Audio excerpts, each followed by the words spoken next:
Nice, John. You need tenacity to get to the top.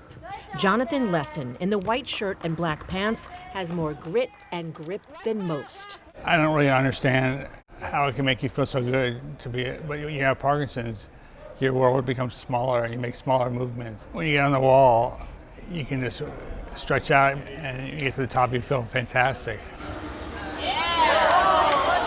The retired physician was diagnosed with Parkinson's disease more than 20 years ago. He started searching for a gym that would let him climb. Lesson heard no after no. I called this one and I found Molly.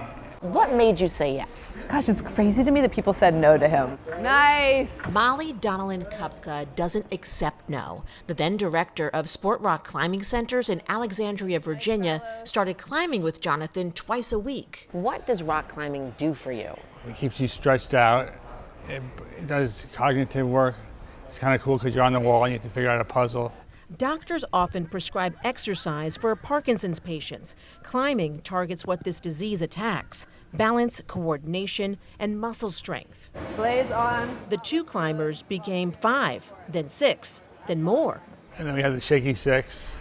Wait, the fidgety 5 and the shaky 6. And then we lost count when we got to 7. We have 72 locations now, and I mean, even in the last year, I was just looking at our numbers last night, and I'm like, we're at over like 1,300 climbers, and we were at like 400 this time last year. Molly turned it into a nonprofit, Upending Parkinson's. Now 1,300 climbers across the country are part of the program. Mark and Betsy DeMulder are among them.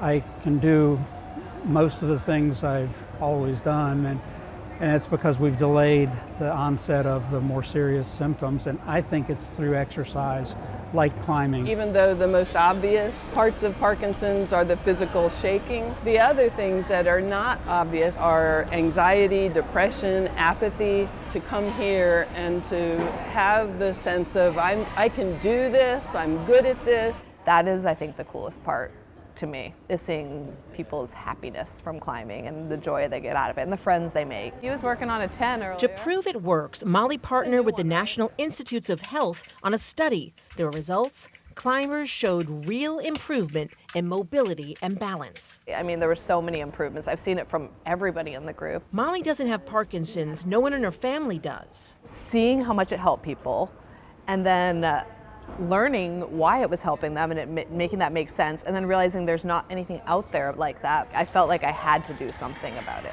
Proving one yes can change everything. I found the one yes. So all we need is one yes. And a sea of no's. And a sea of no's. Boy, is that a life lesson. Yeah. In Virginia, with the good side, I'm Debra Alfarone.